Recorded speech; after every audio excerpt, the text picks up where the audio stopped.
on our blessing. We know that so much has been revolving around Iraq and what they've done. We know that announcements were made on Saturday by a body. We know that on Sunday an announcement was made by a body, as well as Barzani was there, the president of Kurdistan. He was there, the Kurdistan regional government. He was with a body.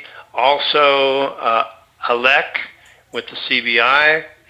Also, a representative from the U.S. was there. Also from the United Nations was there. Also, a representative from the IMF was there. Basically, they were broadcasting to those 9 jumbotrons to the people of Iraq in 9 different provinces. And guys, I still do not have the content of that last final announcement that we believe was made, because a body did speak on Saturday and Sunday from Iraq. Okay? So, is there a published rate out yet on the dinar? If there is, I haven't seen that it is out yet, which confuses me a little bit. Not too much, because I think I know what they're doing, but I have heard of that rate, however, as seen on certain bank screens. I've heard of where it is, and it's substantially high, very, very high, and it could get traded up even higher. I will say that the Zim has traded up to just about its limit where they wanted it to be.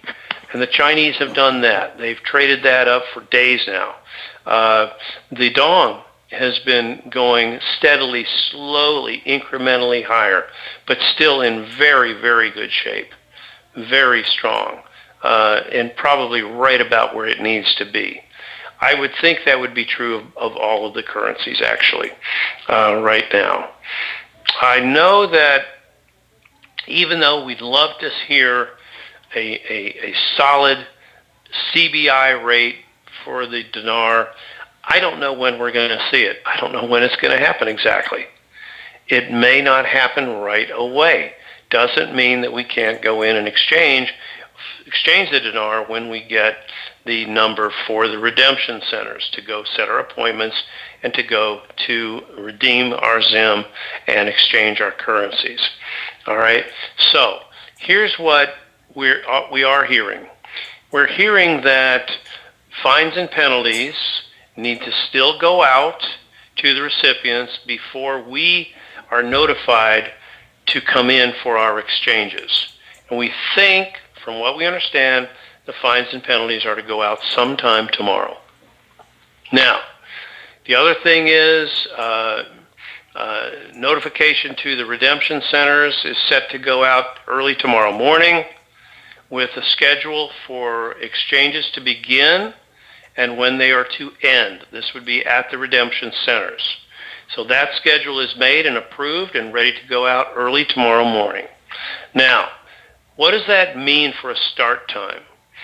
I think I know what it actually is. So I can tell you that we may not start tomorrow, but we could start, let's say, the next day. And we should be able to have redemption centers open for those of us who know to call to set appointments for those exchanges. I believe they're going to be able to do that through about the 14th of October. Quite a long period of time, about 15 days or so. Now, we also understand that the John Q. public, those not paying attention, not really knowing what's going on, I believe their start date will be probably the 15th of October. Okay? And that's also, guess what? The 15th is also a UN operational rate change day. It's also quite possibly when the Forex is acknowledged with the new rates. In other words, publicly, essentially, it's out, and the rates could be seen on that Forex on that day. And I would think that that's when the public would start. That's what I'm understanding. So that's something. Now, it doesn't mean that we wait until then. You guys get that, right? because we are going to be considered like a group, even though the internet group is independents, individual exchangers, but we do have the luxury and the ability to create these privately negotiated rates, PNRs, privately negotiated rates on the currencies of the dinar, the dong, the zim, and I also believe the rial is also one that can be privately negotiated somewhat. But you'll see some pretty strong rates on the screens. So you're not going to have to negotiate very highly. Let me put it that way. Let's see if there's anything else. We don't really give the rates because they do change. They can go up. They can go down. I've heard, well, basically we're almost at the threshold where the ZIM is supposed to top out. Let me put it that way. And so that's really good. So we had heard prosperity packages. We're going to go out probably a day or so after we get started with our exchanges. I believe that is still the plan. I know that they're going to go out with certified federal marshals that are certified in that practice of putting those out, along with a representative of Wells or a representative of Chase. And they're going to send those out like that in person and get those out. I believe we are to start with our exchanges before they go out, however. But the fines and penalties will go out before we get notified for our 800 number. Other things that might be happening out west, I think everything's lined up and ready to go as far as the groups go and the subgroups go. Still haven't heard whether the core groups are to be paid any sooner than before we get a chance to go. They might get a chance to get paid out tomorrow. It's possible because it may just go when the fines and penalties go out. Guys, other than that, we are literally coming down to the time. And so there's just not a whole lot additionally new right now to talk about. There just really isn't much to go. We are there.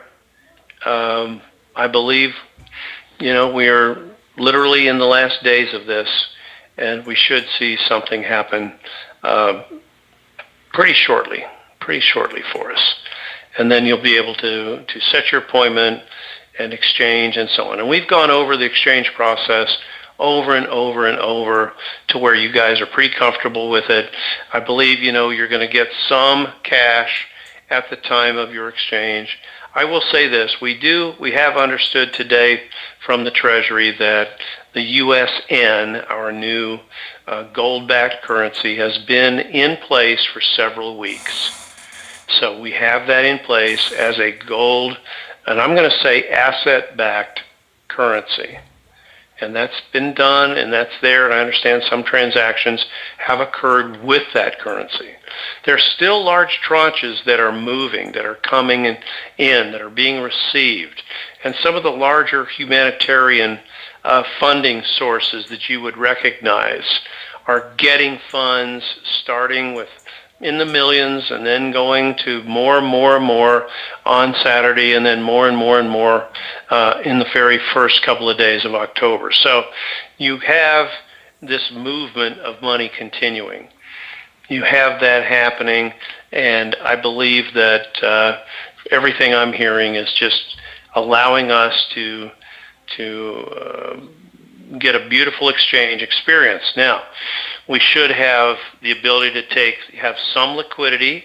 As I mentioned, let them know how much liquidity you need for your projects in the first 90 days. Try to estimate, guesstimate if you need to.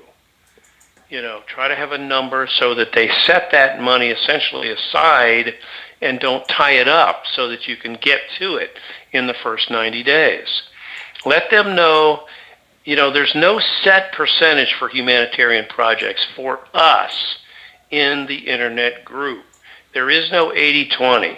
It's just you let them know, like if you're going to do what I'm going to do, I'm just going to use my Zim exchange as my God fund, as my humanitarian project fund, where all of those monies will go into humanitarian projects.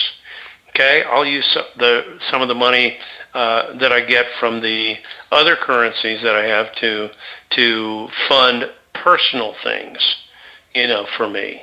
But the rest of it will be used pretty much 100% for humanitarian projects. Now, I'm calling it the God Fund. Instead of tithing 10% or 20% or 50%, I'm doing it all. All of the Zim is going to create funds for humanitarian projects. It's just something I feel led to do. I don't need to break it down to 96, 98% or whatever. Many of you, maybe that's all you have is Zim, and you should look at taking a percentage for yourself, for your personal use, and decide whatever percentage you want to use for humanitarian projects. It's all going to be up to you. There's no fixed 80-20 rule for us. We have the ability also, the Chinese wanted us to have the ability to privately negotiate these rates because they know that we have the intention, especially those of us on the big call, have the intention to do some major humanitarian projects. And with these storms, that just increased. With Rebuild Texas, Rebuild Florida, Rebuild Puerto Rico, Rebuild the Caribbean, we've got a lot to do. And we can do these projects. We'll have the wherewithal to do it. I'm going to implore the administration to take us seriously and go ahead and let this thing go. The sooner we let this go, the sooner the funding will be available to help rebuild this country. Okay, and help to rebuild the Caribbean too, and any other part of the world that needs help, because we'll have the funding to do that. I just wanted to implore the administration that's listening to the big call that let this thing go. Let my people go. Let us get started. And I know once we get started, we're going to do some things. So keep in mind that the big call